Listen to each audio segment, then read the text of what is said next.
ақылыңыз өзіңізге деп айтатын жастар бар қазір. Көбіне енелердің кесірінен ажырасып кетіп жатқан отбасылар көп. Айтады, неге әйелдерді оқыта бересіңдер деп. Мынау әйелдер басымызға шығатын болды ғой деген сөздерді естіп жүрміз ғой. Янаны өлтірген 2 ер балайы, солардың ата-анасы қазір ойлап отырған болар, біз қай жерден қателік жібердік деп. Мемлекеттік қызметті бір күнде тастап кетуі мүмкін.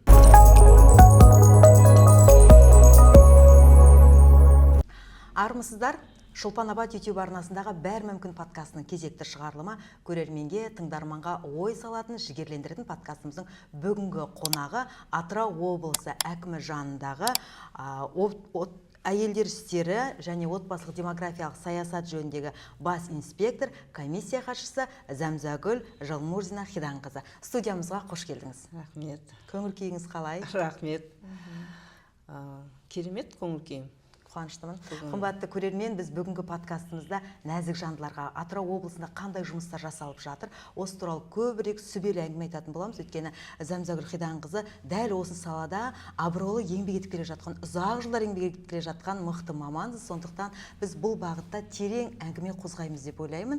Қош келдіңіз. Уақытыңызды, жұмысыңызды барлығын үйлестіріп келгеніңізге көп-көп рахмет айтамын. Рахмет, Шолпан Абатқызы. Жаңа өзіңіз айтып жатқанда қайта қиналып шатасып айтып жатырсыз. Әрине бұл атаудың өзі үлкен. Бұл Атырау облысы әкімінің жанындағы әйелдер істері және отбасылық демографиялық саясат жөніндегі комиссия. Бұл комиссияның негізгі мақсаты бұл қоғамдағы өзінің тақырыбына байланысты отбасы мәселесі және гендерлік саясат жұмыстарын жүзеге асыру.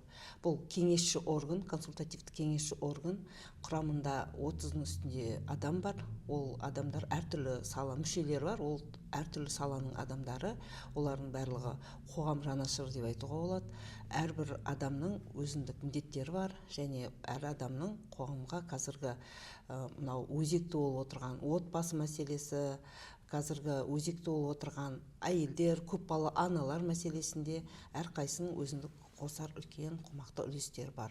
Енді комиссия дегенде біз бұл жерде ең алдымен Қазақстан Республикасы президентінің жанындағы әйелдер істері және отбасы демографиялық саясат жөнінде ұлттық комиссияны айтамыз. Бұл комиссияның құрылғанына қазір біраз жылдар болды. 1998 жылы құрылған комиссия үлкен жұмыстарды, бастамашылық жұмыстарды жүргізіп келеді.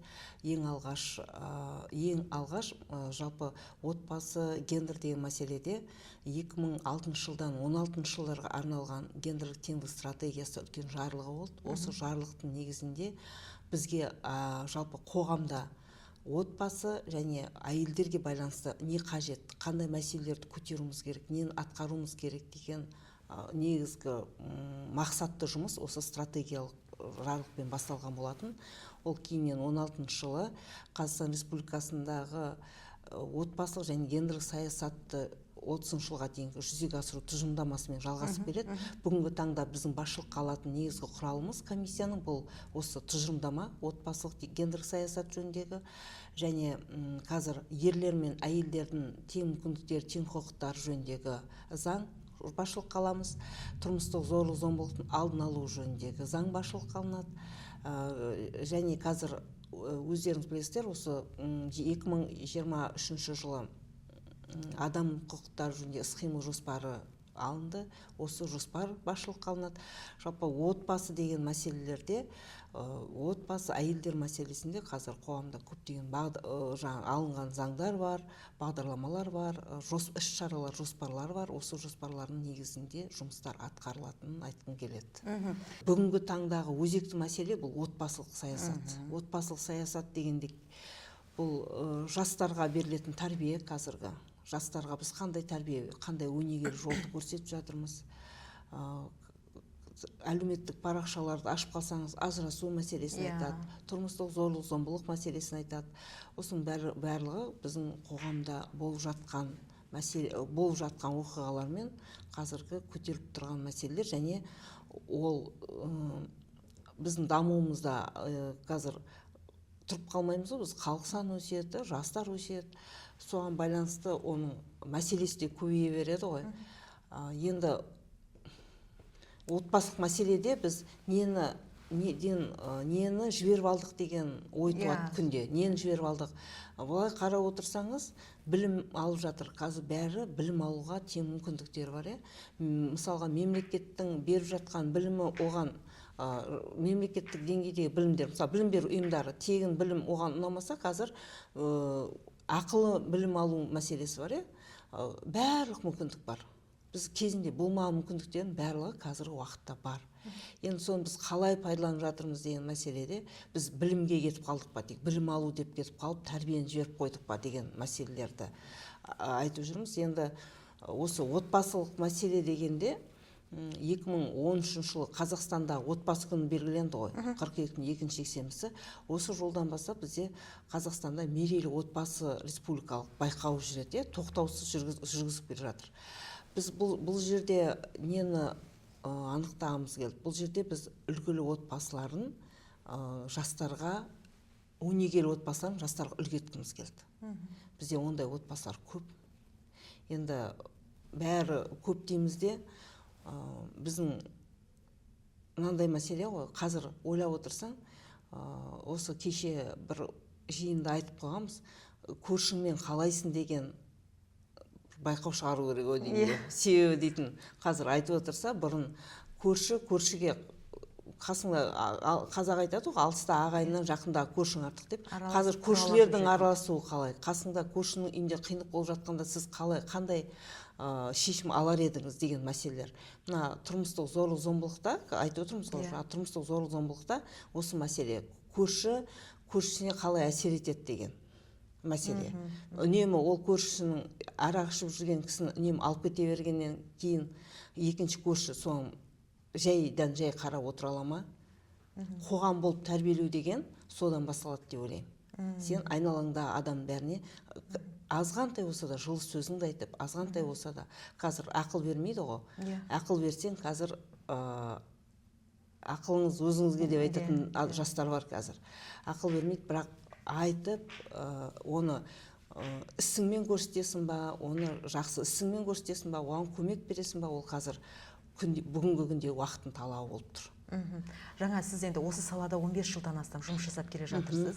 Жаңа өзіңіз сөзіңізде айтып кеттіңіз, ажырасу, тұрмыстық зорлық-зомбылық бұрында да болды ма, әлде қазір ерекше көбейді ме? Әлде бұрын бар болды, бірақ үйдің үлкендері араласып, бір шешіліп, сосын қоятын болды ма? Әлде қазір мүлдем басқа жағдай ма? Қалай жалпы Атырау облысында бізде осы бағытта айтып өтіңізші, содан соң біздің облыста тұрмыстық зорлық дағдарыс орталығы бар ғой, соған қандай ханымдар, әйелдер келеді? Жалпы сіз жаңа айтып отырсыз ғой, ажырасу мәселесін. Ажырасу мәселесі дейтін ол бүгінгі күн болып тұрған нәрсе емес, ол барлық уақытта болды. Бірақ қазіргі сол кездегі деп айтайыншы, осыдан 10 жыл бұрынғы мәселемен мен қазіргіні салыстыратын болсам, бұған дейін жастардың некеге тұруы көп болды. Мысалы 6000-ға дейін жуық жастар аузымыз толтырып айтатын еді, биыл 5900 неке қиылды, осылай деп мақтанып айтатын еді. Оның біз салыстырмалы түрде некеге ажырасушылардың үлес салмағын қалай есептейміз? Некеге тұрушылар мен ажырасулардың екеуінің ара салмағын шығарамыз ғой. Сол кезде ол 20%, 19% болатын. Соның өзі бізге көп болатын. 21% болып сөйтіп кетсе, бізге көп, ойба, 23% болып кетті деп қорқатынбыз. Қазір олар дейтін, шынымен қарасақ, кішкентай сан екен. Біз сол кезде соның өзінде ажырасудың алдын алуға байланысты жұмыстар жүргіздік. Енді 20-шы жылдан бастап, мына 20-шы жылға дейін соттар бар ғой, соттардың тарапынан отбасына көңіл бөлінді. Мысалы, прокуратураның тарапынан отбасы мәселесіне көңіл бөлінді. Мысалы, прокуратурада 18 жыл екен, 19 жыл зорлық-зомбылықсыз отбасы дейтін, бақытты отбасы дейтін, оларда арнайы сол бағдарламалар, іс-шаралар алынып, сонымен жұмыс жүргізді бірлескен. Не болмаса, соттардың тарапынан үнемі бізге ұсыныс беретін, бізге психологиялық кабинет ашыңыздар деп, жергілікті атқарушы органға. Біз үнемі сол мәселені айтып жүрдік. Өздерінен психологтар қаралмаған, біз егер психологтар болса, біз психологтың шешімін күтеміз. Психологтың жұмысын қараймыз, содан кейін біз оған нақты шешім аламыз деп ажырасушыларға. сол кезде Атырау негізгі халық көп шоғырланған жер бұл Атырау қаласы ғой. Осы Атырау қалалық сотына психологиялық көмек, психологпен көмектесу үшін Атырау облысы ішкі саясат басқармасының мемлекеттік әлеуметтік тапсырыс шеңберінде ажырасудың алдын алу бойынша деп арнайы жоба құрылды.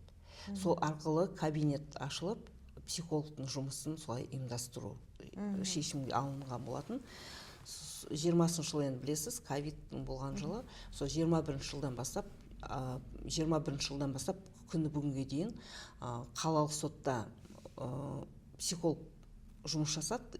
Қазір өзіңіз білесіз, осы 2-ші жыл отбасылық сот, анау жасөспірімдерге арналған ювеналдық сот болды ғой, сол қазір отбасылық сот болды. Қазір облыстағы барлық отбасына қатысты соттың бәрі мына облыстық сотта шешіледі. Ол жерде қаралады. Сонда сол кездерде төмен түсірдік. Енді осы отбасылық сотқа қарадық қой, қазір енді отбасылық сот шешім қабылдайды. Сонда отбасылық сотқа осы соңғы 2 жылда ажырасушылардың саны көбейіп тұр. Қанша болып тұр? Санмен есептеп айта аламыз ба? Мен бәрін айта аламын, бірақ айтқым келіп тұрған жоқ. Мен ол санды айтқым келмейді.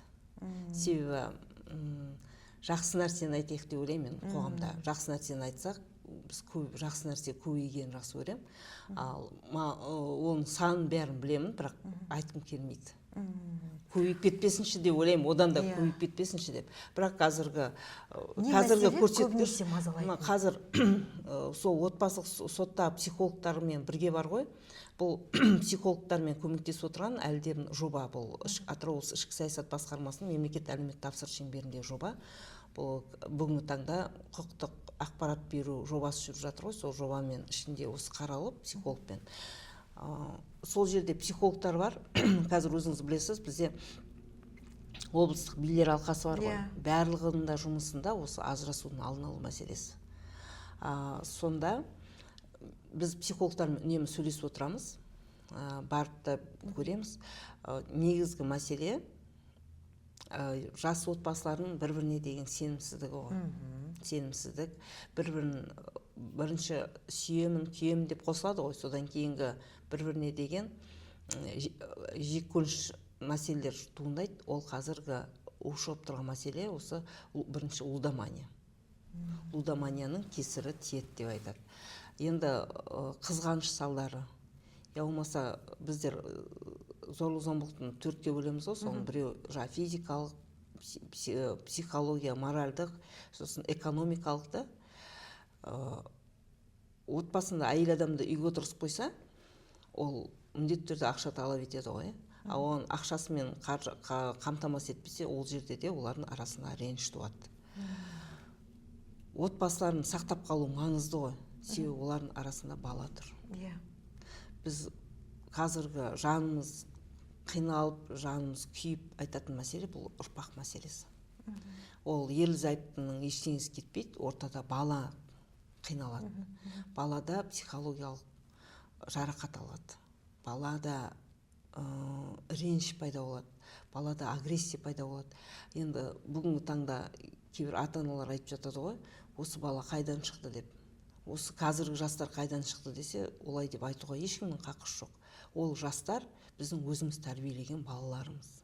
Біз қандай тәрбие бердік, қандай жақсы білмен тәрбиені дәнегін септік, соны жемісін алып отырмыз. Енді жақсы отбасылар көп қой, сол жақсы отбасыларды көбейткіміз келеді. Әрі қарай да, бірақ қоғамдағы басты мәселе отбасы дейтін мемлекеттің, шағын мемлекет қой, мемлекеттің тірегі де отбасы. Осы отбасылық тәрбиеде әрбір ата-ана өзіне деген жауапкершілікті алса екен дейміз. Кеше бір отбасында болдым, сонда баласы мектепте оқитын бала, 12 жастағы бала, 11-12 жастағы бала деп ойлаймын. Домбыраға қатысқаны 3 ай болды дейді. Ол жаңа бала Шәкәрімнің өлеңдерін жатқа айтып тұрған. Шәкәрімнің өлеңдерінің бәрі маңызды сөздер ғой ішінде. Ол тәрбие ғой, тұрған психология, ол тәрбие ғой. Сөйтіп жырларды айтып, жырларды жаттаған балалар бәрібір сөздің энергиясын, сөз арқылы біз тәрбиеледі, сөз арқылы емдейді ғой. Соны біліп өседі олар. Және күй тартқанда 3 ай болды дейді, анау күйді қалай тамаша орындап тұр. Ол бір ұл екен, үйінің жақсы тәрбие беріп жатыр, ертең соның жақсылығын көреді. Ол жақсылығын ата-анасы емес, баланың өзі көреді. Ата-анасына рахмет айтады. Сіздерге рахмет, маған осындай жақсы тәрбие берген үшін деп. Әрбір отбасы, біз ондай отбасылар көп қой. Әрбір отбасы өз баласының жақсы болсын десе, балаңды аясаң аяма дейді ғой. Баласын аямай жақсы тәрбие беру керек. Ол еңбек, ол білім алу, ол үйінде ата-ананы сыйлау, бауырларын сыйлау, көп қой тәрбие деген. Соны негізге алсақ, бізге ата-бабаларымыз бізге қалдырған жазылмаған дала заңы бар. Қазір осы отбасы деген мәселеде біз қазір заманауимыз ғой біздер. Сонда отбасы құндылықтарын заманауи үлгісін шығару керек деген мәселені қозғап жатырмыз. Кішкене бұрынғыларды айта бермей, оның бәрін жаңашаландыру. Ол үшін де жұмыс жасап жатыр қазір. Қазір қоғамда қарасаңыз, этно стиль деп алып жатыр ғой. Оның бәрі кішкентай болса да қосылып жатқан үлесі. Ол солай ғой. Сонымен қатар қазір үкіметтік емес ұйымдардың тарапынан қарасаңыз, қаншама жобалар жүргізіп жатыр да. Соның ішінде мына ұлттық құндылықтарды насихаттай отырып тәрбиелеу мәселесін. Біздің өзіміздің тарихымызды балдарымыз біле ма деген. Осы мәселелерде қазір дәстүрге жол қазақ аналарының жетекшісі Жанар Төрениязқызы Қазақия деген қоғамдық бірлестік үлкен жұмыс жасап жатыр. Сол жұмыстарды айтқымыз келеді. Ажырасу тақырыбына келген кезде ең көп дегенде қанша жыл отасқандар, яғни неше жыл шаңырақ көтергеннен кейін ажырасып жатқандар көп. Өткен жолы бір ақпаратты көрдім, үйленгендердің 2 күннен кейін ажырасып кеткен, немесе 20 жылдан кейін ажырасып жатқандар. Көбінесе қандай жас көлемдері? Негізгі орташа есеп. Ажырасудағы қазір есептеп біз сұраймыз ғой, көбіне мен психологтардан сұраймын, жас ерекшеліктер қандай дегенде, бұлардың көбі жас ерекшеліктер 30-35 жастағы адамдар көбіне. Сонымен қатар негізгі қыз балықпен ажырасатындар, ол күн үйленеді, бүгін үйленіп, ертең ажырасады дейтінде, олар 20-25-тің арасындағылар. Әлі мүмкін олар өмірдің отбасы өмірді түсінбеген болар, мүмкін құндылықты түсінбеген. Осы уақытта ішкі саясат басқармасында арнайы үкіметтік емес ұйымдармен жұмыс жасайды, сол уақытта мамандар тағы да ақылдасып, біз қалай жасасақ болады деген өз арасында ұсыныс болды. Сонда мектеп ашайық деп, жас отбасылар некеге тұрғанға дейінгі олар кім болу керек, қандай болу керек деген психологиялық, денсаулық сақтаудан бәрінен өтетін бір мектеп ашу керек деп, биыл сол мектеп ашылды. Ол Ахат бөлімінен ашылып тұр, жанынан. Олар некеге тұрушы жас отбасылар бар ғой, солармен жұмыс жасайды. Үйленердің алдында сіз дайынсыз ба? Сіз дайынсыз ба? Егер отбасы өмірде кедергілер көп болады, олар түсінбей қалатын нәрсе. Бүгін жастық жалынмен қосылғанмен, ол арғай бір күндік жақсы өздеріне сезіммен қосылады да, келесі күнде отбасы дейтін ол ортақ ас тауы, тамақ тауы керек, ортақ қызмет атқару керек, ортақ мүдде болу керек. Осы жерде келіспей алады ғой. Осы жерде келіспей алады. Ата-аналар қазір көбіне балалардың жағына сөйлейді. Осы мәселелерін түсініп, жауапкершілігін түсіну үшін ұйымдастырылған нәрсе. Сонда психологтар психологиялық тұрғыдан жауапкершілігін түсіндіреді. Және ішінде мысалы комиссиядан жақсы елдің ағалары, елдің аналарымен сол жерде олар әңгімелеседі. Олар түсіну керек, отбасы деген не мәселе. Отбасын құруға мен дайынмын ба? Мен дайынмын ба деген сұрақ болу керек оларда. Мен дұрыс таңдап тұрмын ба қазір жолымды? Әлі уақыт керек па, күту керек па? Енді бізде қиындық тудыратын нәрсе не екенін айтайын ба, Шолпан? Бұл біз мына некеге тұруды цифрландырып жібердік. Онлайн болып кетті. Бұның онлайн болып кеткеніне де біраз жылдар болып қалды. Біз өз тарапымыздан келіспесек те, Әділет министрлігі осы некеге тұруды ЕГОФ арқылы тіркелу мәселесін. Қазір өте жеңіл некеге тұру. Өзінің уақытымен сосын куәлігін ала қояды барып. Бұрын некеге тұру дегенге үлкен мән беріп, ол арыз жазады екеуі барып, одан кейін олар бір айлық курстан өтеді, некеге тұру, олар қандай болу керек болашақта. Олардың денсаулықтары тексеріледі. Қазір біз көп нәрселерді біз онлайн болғасын оларға айта да алмайсың. Оларды кездестіре де алмаймыз. Мысалы, бәрібірде келісе бермейді. Біз кейде жаңадан некеге тұрушыларға неке куәлігін салтанатты түрде тапсырғымыз келеді. Сол кезде көпшілік келіспейді жастар. Неге деп ойлап қоямын, ол дейтін олардың өміріндегі ең сәтті әдемі кез ғой. Солай ғой, біздің кезімізде солай сіздерді құндылық құндылық қой. Соны біздің кезімізде сөйтіп айтсам, мен барар едім. Мен некеге тұрып жатырмыз ғой деп, соған келмейді. Біз кейде телефон соғып, мысалы, дәл күніне, мысалы, отбасы күніне, халықаралық отбасы күні бар мамырда, қыркүйекте Қазақстанда отбасы күні, осы күндерде біз мерекеге байланыстырып, сол күнде некеге тұрушыларды құттықтағымыз келеді. Сонда көп отбасылар келіспейді. Сондықтан, мысалы, қаладан алғымыз келеді, қала үлкен болғасын. Сондықтан аудандардан алдыруға тура келеді. Негізі ауылдың балалары, ауылдың жастары бәрібірде оларда бәрібір бір басқаша тәрбие бәрібір қалады өздерінде. Ауылдың аты ауыл деп ойлап қоямын. Себебі тәрбиені көрсетеді олар. Солар келіседі. Біз қаладан ала алмай қаламыз. Қаладан өте қиын. Қала үлкен ғой. Халықтың негізі шоғырланған жері осы қала ғой.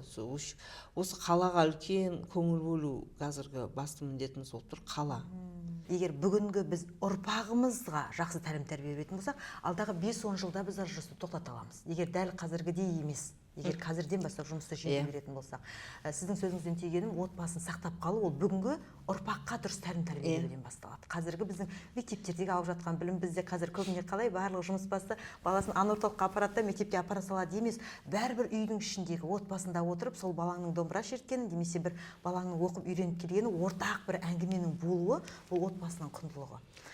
Солай ғой? Ол солай. Қазір біздер салдармен күресіп жатырмыз. Ажырасуда салдармен күресіп жатырмыз. Біз себебін анықтау үшін қазір жоғары сыныптың оқушыларымен, қазір бізде аналар кеңесі бар. Биыл әкелер кеңесінің жұмысы үлкен жолға қойып, қазір әрбір ауданда, қалада құрылған әкелер кеңесі бар, білім беру ұйымдары жанынан. Соның енді аудандық кеңес төрағаларының бас қосқан жиындары болып тұрады. Енді облыстық қазір әкелер кеңесінің төрағасы Шота Қуанышұлы өзінің үлкен жобалары бар, осы тәрбиеге байланысты, ата-аналық тәрбиеге байланысты. Сол жобаны мектептерде жүзеге асырып, өздеріне пилоттық жоба ретінде пайдаланып, ол жобалар жүріп жатыр. Біз не болғанда да, біз қазір тоқтата алмаймыз үрдісті. Ажырасу деп жатырмыз ғой, тоқтата алмаймыз. Біз не болса да кері артқа шегініп, ұрпақты тәрбиелеу мәселесін қолға алып жатырмыз. Қазір жоғары сынып оқушылар бар емес па? Олар қазір өтпелі шаққа келеді, осы өтпелі шаққа келгенде қиын болып тұр ғой. Сол өтпелі шаққа келгенде оларға жақсы тәрбие, базалық тәрбие беру мәселесі қазір қолға алынып жатыр. Енді ажырасу көбейді деген сөз, немесе жартылай жетім деп айтамыз ғой, не әкесі жоқ, не анасы жоқ, сол жартылай жетім балалар да көбейіп жатыр деген сөз ғой, олармен жұмыс жүріп жатыр деген сөз ғой. Сол балалар бірінші қиналмау керек қой. Біз болашақта елді, мемлекетіміздің саясатын, елді арғай жүргізетін жақсы ұрпақ тәрбиелеуіміз керек қой. Оның бәрі айналып келіп, ата-анаға, отбасына тіреліп тұр. Осы жерде отбасылық құндылығын түсіну бұл маңыздырақ болып тұр ғой. Жаңа сіз өз сөзіңізде айтып қалдыңыз, жалпы Атырау облысында ханымдарды, әйелдерді дамыту бағытында өте көптеген тренингтер, жиындар, шаралар болып жатыр. Соның бірі Томирис жобасына мен қатысып өте құнды ақпараттар алған болатынмын. Жалпы осы Томирис жобасына келген кезде ойлап қалдым да, жалпы мына ажырасуға бір ұшы да тиеді. Оның қазір бізде коуч көп, тренинг көп, өзіңді жақсы көр, ешкімге қарама, сенің жеке границаң болу керек, жеке шекараңды өзің сақтау керексің, үйде екеуің бірдей болу керексіңдер, күйеуіңде, әйеліңде қатар жұмыс жасау керексіңдер деген секілді бір психология бар ғой. Ол бізге батыс психологиясын біз қарамай үйімізге кіргізіп жібердік па деп ойлаймын да. Кейде біздің енді әке анамыздан көрген тәрбие бөлек, айтып жатқан тәрбие бөлек деген сияқты, айтып жатқан кеңес, ақылдар мүлдем бөлек. Ондай жағдайларды өз көзіммен де көріп жүрмін. Яғни сен ата-енеңе шай құюға міндетті емессің деген секілді. Осының барлығы негізі отбасында кикілжіңге көп әсер етеді. Өзімнің көзіммен көріп жүрген белгілі бір мәселелерді айтып жатырмын да. Осы бағытта коуч тренерлерден бөлек қазір облыста сіздер кәдімгідей жан жақты етіп өте құнды шаралар өткізіп жатырсыздар. Жалпы кімді тыңдау керек, қалай табу керек психологты? Мен осылай бір жаңағы ойланып жүрген кезде қайда баруым керек, не істеуім керек, содан айтайықшы. Бәрі айналып келіп отбасынан келіп шығамыз ғой.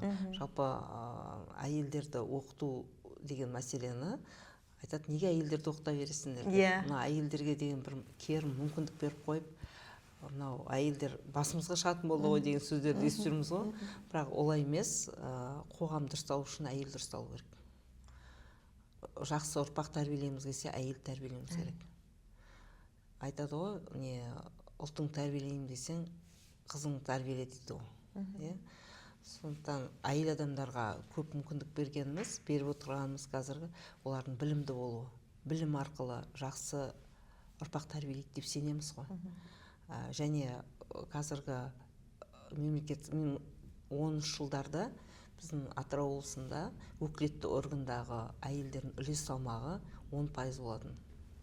10%, тек санаулы, мысалы облыстық мәслихатта сол кезде тек қана 2 әйел адам болды. Ол Айжан Сәрсенова Қарабаева және марқұм Тиверсін Алия Байжанқызы, Бекушеева екеу болатын. Біз қыздардың, әйелдердің қолынан да көп мүмкіндіктер келеді деген мәселені көтеріп, сонымен қатар кәсіпкерлік басқармасында әйел адамдар өздерің соңғы кезде байқайтын боларсыздар, қазір көп әйел адамдар мынау отбасына байланысты мен мүмкіндігім жоқ деп көп келе бермейді қазір. Себебі олардың барлығына жауап беретін орындар ашылды. Олардың бәрі өздерінің жауаптарын алып, олармен де жұмыс жасап жатқан өздерінде қыздар шықты қазір, өздерінде әйелдер шықты. Перечень деп айтамыз, соның ішінде кәсіпкерліктегі әйелдердің үлес салмағы деп сұрайды. Барлығы қандай, мысалы қанша кәсіпкер бар, оның қаншасы әйелдердің үлесіне тиеді деп. Сол кезде біз айта алмайтынбыз, 20% деп жүретінбіз, қазір 50% әйелдер ғой. Кәсіпкерлік саласында, мысалға, оны топтап келетін болсақ, соның 50% әйелдер. Мысалы, 100% кәсіпкер бар десе, соның 50%-ын әйелдер атқарып отыр. Олардың көпшілігі енді үлкен ірі кәсіпорындардағы әйелдердің үлес салмағы 18%. Енді үлкен кәсіпорындар олар ауыр индустрия ғой, ол жерде көбіне ер азаматтар жүреді, ер азаматтардың жұмыстары деп есептейміз ғой, бірақ соған қарамастан соның 18% әйелдер болатын болса, мына өзіміздегі шағын және орта бизнес дамытудағы әйелдердің үлес салмағы сол 50%-ді құрап тұр. Бұл жақсы, бұл өте жоғары, себебі қазір әйел адамдар өздерінің ісін тауып тұр ғой. Өзінің ісін тауып, кәсібін жүргізіп тұр, өз кәсібін. Оған қалай жеттік деп тағы сұрақ қойылатын болса, енді жұмыспен қамту әлеуметтік бағдарламалар бөлім арқылы оқытылды. Ол жерде жұмыспен қамту деген мәселеде оқытылады ғой, бөлек. Содан бөлек 2020 жылдан бастап аналарды қолдау бағдарламасы жүрді. Бұл бағдарламаға негізгі ұсыныс берген сол кезде ішкі саясат басқармасын жүргізді Жасан Орал, қазір облыс әкімі орынбасары ғой. Осы мәселені көтерді, аналарға қолдау жобасын ұйымдастырып көрейікші деп осы мәселені көтеріп, бірінші жылының өзінде біршама адам оқыды, оны өтті одан. Содан кейін аудандар, қала, аудан өз алдарына бөлек алып кетті. Біз бірінші облыс деңгейде өткіздік, содан кейін әрқайсысы өздерін өткізіп береді. Анаға қолдау, аналарды қолдау деген жылма-жыл бірінші кәсіпкер еттік қой. Енді қазір жылма-жыл өзгеріп келе жатыр. Енді адамдардың психологиясына да, адам қиын жағдайға, дағдарыстық жағдайға жеткенде ол қайда бару керек, кімге сүйену керек деген, осының бәрі қамтылып жатыр. Қоғамда біз қандай көмек беруіміз керек әрбір адамға, сол мәселелердің бәрі жолға қойылды деп ойлаймын. Оның қазір өздеріне, өзіңіз айтып жатырсыз ғой, психолог, коучтар, бір жақ тараптан олар өздеріне бизнес жасап отыр ғой, біз мемлекет тарапынан бәрін тегін береміз оларға, ол ақпараттарды. Ажырасу деп тағы айтамыз ода, ажырасуда әйелдердің қандай, осы жерде көп мәселе айтып кеттіңіз, әйелдер кім болу керек деген мәселеде, оқытқанда әйел әрине тең ұстау керек қой, отбасында. Үйінде әйел болмаса жылылық болмайды ғой. Балаға бірінші анасы керек. отбасында, солай ма? Сонда жақсы тәрбиені де, жылылықты да біз енді әйелдерге көп жүктеп жатырмыз ғой, көп жүктеп қоямыз. Бірақ жаңа тең мүмкіндіктер деген ер адам мен әйел адамның ортақ құндылығы болу керек отбасында. Екеуінің айтып білетін құндылығы болу керек. Екеуінің мақсаты бір болу керек. Бір мақсатта болса ғана ол отбасын ұстап қалады. Қазір әйелдерді оқытқандағы бір тақырыбымыз осы, отбасындағы ортақ құндылықта әңгіме айту. Ол үшін кітап оқу керек. Ол үшін өзін өзгерту дегенде жақсы адамдармен көп байланыс жасау керек. Қазір мысалы жақында облысымызға қоғам қайраткері, парасат құрмет орденінің иегері Оразгүл Асанқазы келді. Ол кісі отбасының берекесін ұстайтын ер де әйел де, соның ішінде әйел адамға көбірек маңыз берді. Әйел адамның бір жыл сөзінің өзі отбасын жылытатынын айтты. Сол кезде отбасы берекесі дегенде біздің Абай атамыздың, Шәкәрім Құдайбердіұлының, біздің Мұхтар Әуезовтің солардың сөзімен айтты ғой. Мен сонда ойлаймын, біздің ортаға қазір әйел адамдар бізге дайын құралды қалдырып кетті олар. Соны оқысақ, соны оқып түсінсек, сонда өзгереді. Әйел өзгерсе, қоғам өзгереді деп отқан, балаларына жақсы тәрбие береді ғой. Сіз үйде отырғанда бір әңгімеңізбен дастархан басында көп мәселені шешесіз. Ол тәрбие, балаңыз ойлап отырады, мынау жақсы екен, мынау жаман екен. Дастархан басындағы әңгіме дейтін үлкен тәрбие құралы.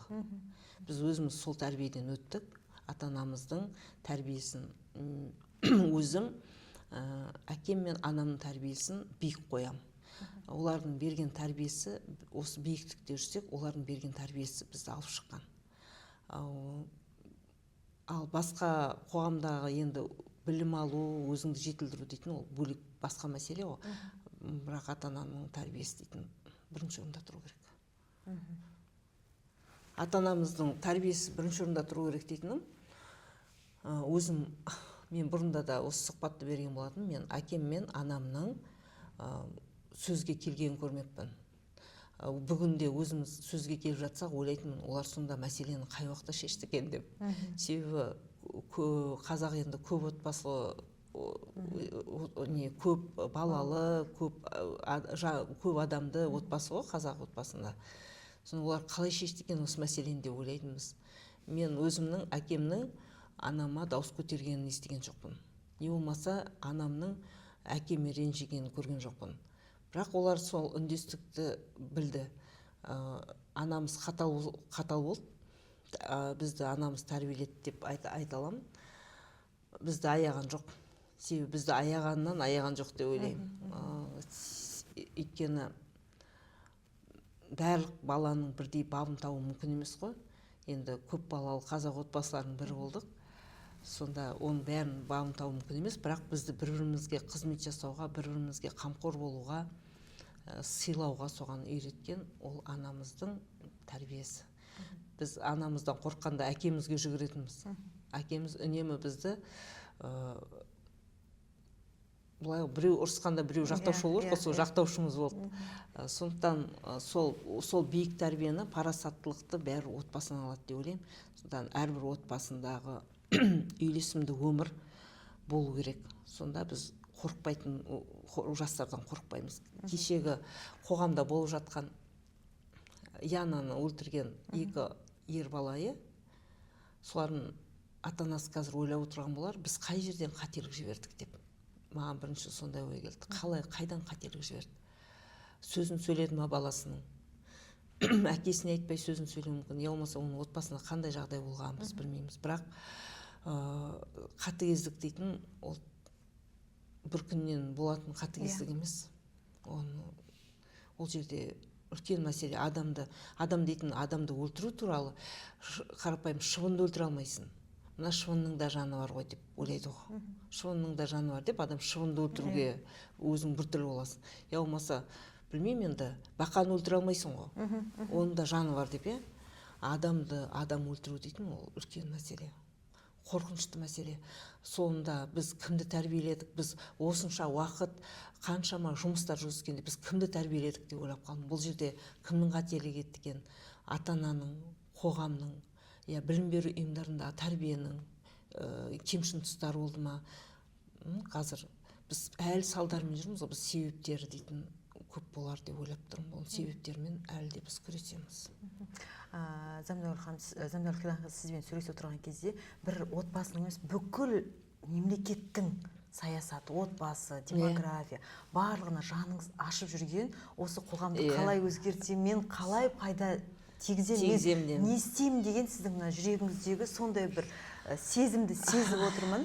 Осындай көп қой әңгіме деген. Осындай сезімді сіздің жүрегіңізге салып берген әке анаңыздың биік парасат тәрбиесі. Әкеңіз бен анаңыздың сізге айтқан бір кеңесі, ақылы, және сіз соны өмір бойы өзіңіздің көз алдыңызға, мынау компас дейді ғой, сөйтіп ұстап жүрген қандай сөзін айтар едіңіз? Екеуінің де дастархан басындағы әңгімесі ең бірінші беретін. Ол біреудің кісін ала жібін аттама деген сөз. Адамның ала жібін аттама дейді. Адамға үнемі қамқор болу керек. Бізді қамқор болуға үйретті. Әсіресе анам айтатын, білімді алыңдар, біз білім ала алмадық, біз қиын кездерде өмір сүрдік, білім алуға мен мүмкіндігім болған жоқ деп айтады. Ерте тұрмысқа шықтық деп. Ол кезде 18 жасқа келген кәрі қыз болады екен. Содан бірақ біз балдардың бәрін оқытты ғой. Оқытқанда ол кезде қазіргі мүмкіндігіміз ғой, ол кезде біліммен оқисың ғой. Ақша дейтін жоқ қой. Сен қайта стипендия алып беру керексің оларға. Жоғары стипендия алып. Сонда айтатын, құлағымызға сіңіріп қалғаны 25-ге дейін тұрмысқа шықпайсың деп айтатын. Айтқандарын орындадық. Бірақ жаман болған жоқпыз деп ойлаймын. Анам мені аяғасын аямады деп айттыңыз. Анам мені аяғасын. Қандай мәселен маған бір осылай болғанда осындай болды. Мен содан қиналдым сол сәтте, бірақ бүгін осының жемісін жедім дейтін бір оқиғаны айта аласыз ба? Анам бізді аяғасын аямады дегенім, бізді еңбекке тәрбиеледі. Аяған жоқ. Ауыр жұмыс жасадық.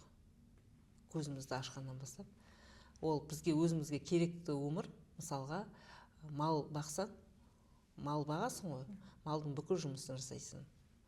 Сонымен қатар оның бәрі қазақ үйінде бар, тезек соғады деген. Ол дейтін қыз балаларға ауыр, бірақ оған қараған жоқ. Себебі ол тезекті қыстай өзіміз жағып шығамыз ғой.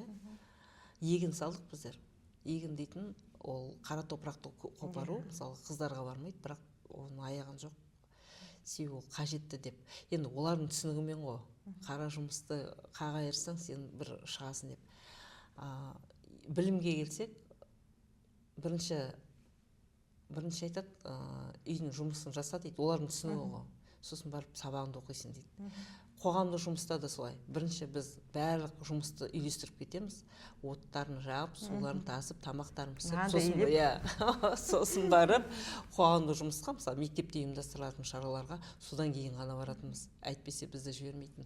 Енді анамның көп нәрсесіне айтатыны, менің әкем ұстаз болды. Сонда айтатыны, сендер дұрыс жүрулерің керек дейді. Сендер дұрыс жүрулерің керек, себебі сендер үлгі болуларың керек. Өйткені сендердің әкелерің ұстаз. Ұстаз ұрпақ тәрбиелейді. Ұрпақ тәрбиелегесін, оның ата-анасы бар да. Ұрпақ тәрбиелейді. Егер сендер дұрыс жүрмесеңдер, әкелеріңіз сөз келеді дейді. Біз сол әкемізге сөз келтірмеу үшін жұмыстанған боламыз. Біз несе кештерге бармаймыз, кештерге шықпаймыз деген себебі оның бәрін ол құлағымызға құйғасын, біз оны орындауға міндеттіміз деп ойладық. Бірақ одан біз жаман болған жоқпыз. Жаңағы сізді кішкентайынан бастап еңбекке баулуы дәл қазір бір салада кәдімгідей еңбек етіп тек қана бір ғана бөлім емес, сіз бүкіл, мен білем, сіз бүкіл облыстың аудан ауылдарына барып, қарап, сол жердегі ханымдармен, әйелдермен танысып, көргендеріңізді мен білемін, бірінші түсірілімдерге бардық. Сол жердегі ахуалды біліп, көріп келесіз де, сіз соны облыстық үлкен-үлкен шараларда сөз алған кезде айтып, осы жерде осындай мәселе, осындай мәселе. Жаңа сіз айтып отырған саланың барлығында сіздің табаныңыз тиген. түнімен жазғансыз, соның барлығын айтқансыз. Жаңа сіздің шырылдап отқаныңыз, бір Янаның артындағы бір баланың осындай деп айтқанда сіздің жанарыңызға жас келді. Мен қай жерден қате кеттім деп. Сіз ол жерде бір отбасының емес, сіз бүкіл мемлекеттің мәселесін көтеріп отырсыз. Сондықтан бұл сол сіздің, мен ойлап отырмын, әке мен ананың тәрбиесінен келген нәрсе. Өйткені жаңағы сіздің егін егуің, ол жерге сен дән салып қоймайсың ғой. Жер қопарасың, дән саласың, суын құясың, оны күтесің, ол шығады, ол баптау. Оның барлығы табандылық. Сізді жастайыңыздан табанды еңбек етуіңіз. Мен мектепті күміс медальмен бітірдім, бірақ мен совхозда жұмыс жасадым. Кейіннен ойлаймын, әкем, ол енді әкемнің тапсырмасы, әкемнің айтқанын тыңдадық. Әкем айтты, біздің үйде мектеп бітіргеннен кейін барлық балдар совхозға 2 жыл жұмыс жасайды. Ол кезде сондай тапсырма солай болды ғой. Сосын біздер енді ұстаздың қыздары болғасын, мысалы қарапайым отбасының балдары да қалады ғой. Сонда әкемнің әділдігі тек қана қарапайым отбасылардың балдары емес, біздің де балдарымыз совхозда жұмыс жасайды деген ұстаным болды ол кісінің. Сөйтіп бәрімізді мектептен кейін сен қанша жерден қалай оқы, бәрі совхозда жұмыс жасау. Сол маған да бұйырды. Мен бірақ 2 жыл жасамаппын, 4 жыл жұмыс жасадым. Егінде. Егінші болып жұмыс жасадым. Егінші болып жұмыс жасадым. Жастар, біздер жастар бригадасы болып қалдық әуелі. Сосын кейіннен үлкендермен звено болып бөледі, сол үлкендермен жұмыс жасадық. Біздің әрқайсымыз жастар жаңа үлкендердің қасына бөліндік, соларға бірге көмектесіп, бірге жұмыс жасадық. Қазір ол ең ауыр қара жұмыс қой, егін деген. Мен өзіммен бірге жұмыс жасаған апаларым, ағаларым көбі бүгінде жоқ бұл өмірде. Мен кейде ойлаймын, қасқалар дым көрмей кетті-ау деп. Себебі дейтін, шынымен де ең ауыр жұмыстар жасады. Үйінде балаларын бағу керек, далада егіннің жұмысын жасау керек. Аптап ыстықта, салқында сен олармен бірге далада жүресің да. Сонда олар тәуелсіздік алдық қой. Тәуелсіздік алып барлығы, енді қиын кездер өтті ғой. Әрбір ауылдың әйелдерді неге бағаламаймыз? Әйелдерді бағалаймыз себебі әрбір тәуелсіздік алғанда біздің өмірімізді жалғастырған бұл қазақ әйелдері. Ала дорба арқалап дейді ғой, әрбір ауылдың әйелдерін білем. Ала дорба арқалап, Астырқыммен екі ортада, Волгоградпен екі ортада партер жасап, ауылға тамақпен асыраған. Жоқ кездер болды. Сол кезде енді деп көтеріп жатқанда, жаңа кезіндегі ауыр жұмыс, салқын су кескен, соның бәрі әйелдерге ол септігін тигізбей қойған жоқ. Ол бәрі оларға бір ауруды жамап берді. Ол көп адамдар ерте кетіп қалды, мен соны білемін. Көп ерте кетіп қалды.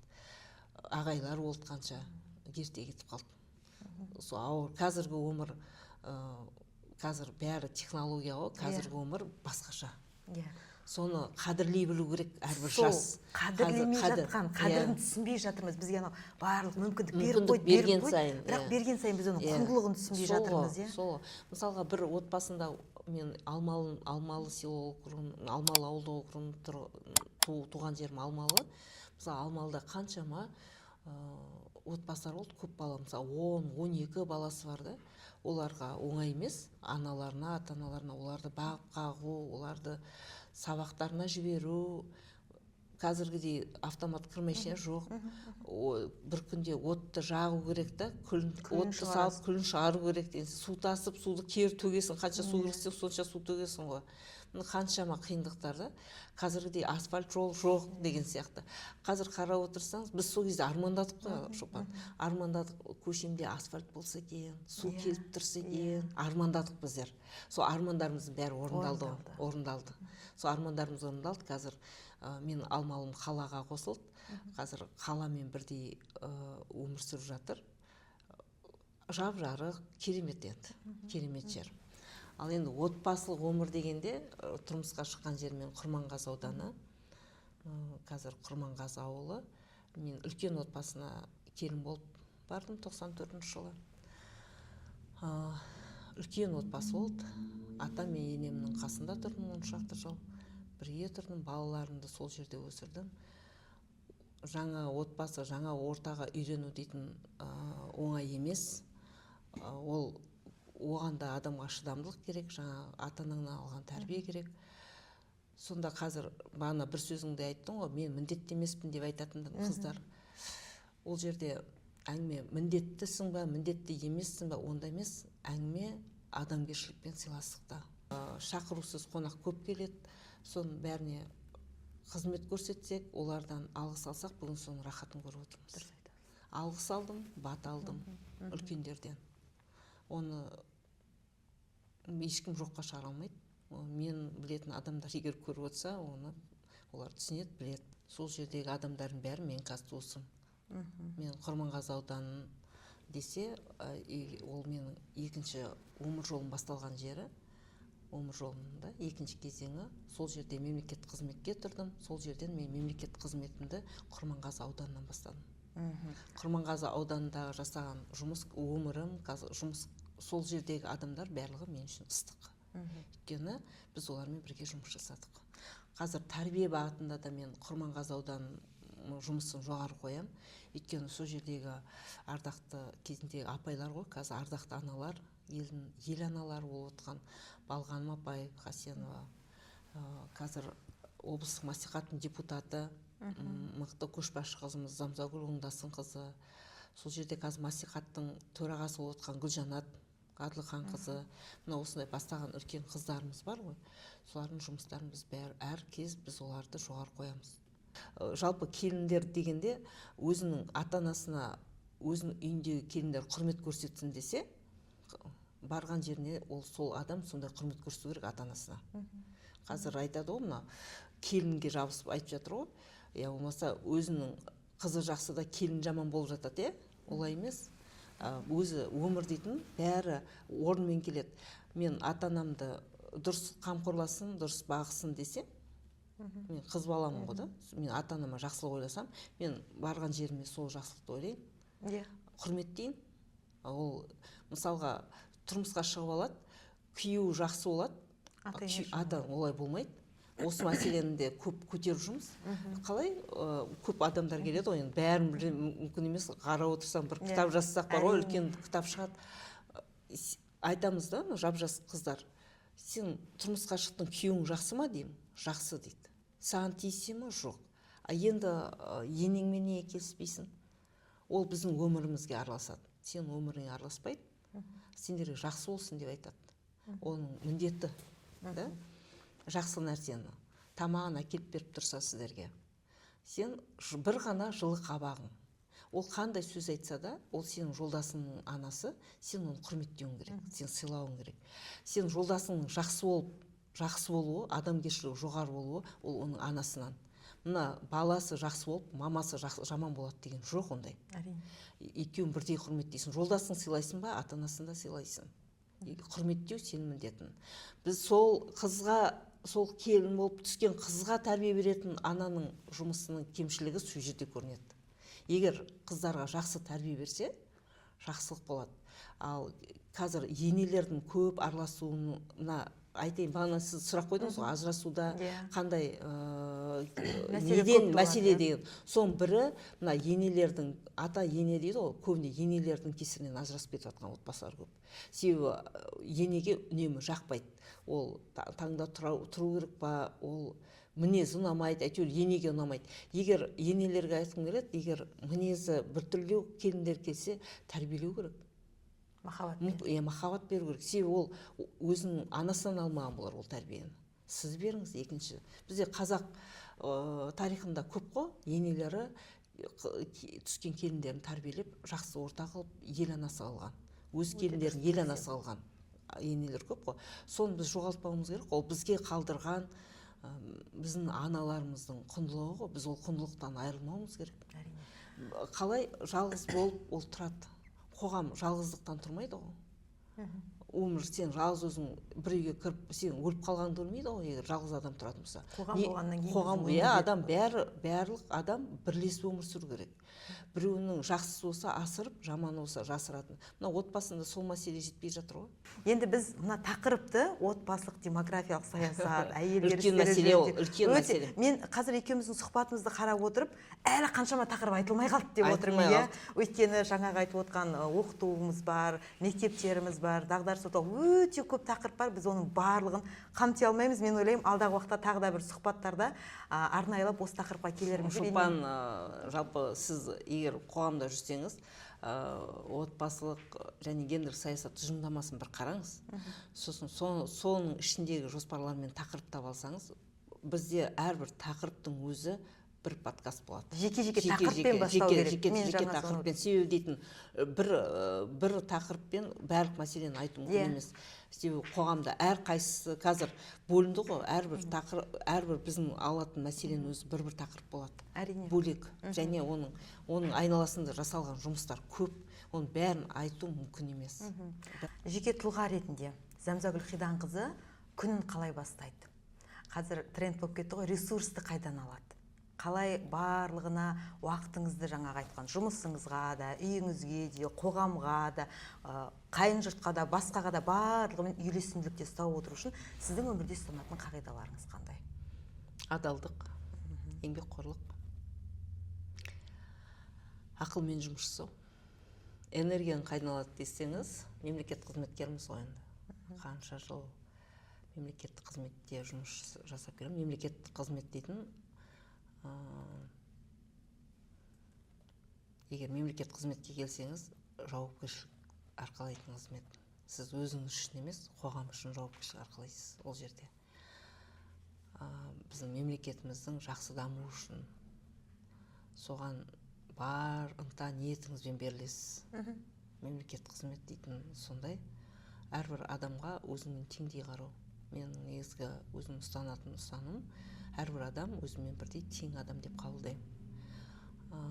Содан кейін ресурс десеңіз, жалпы адам қазіргі трендта энергияны қайдан аласыз десеңіз, мен адамдармен әңгімелесем, олар тыңдаймын ғой, содан алам.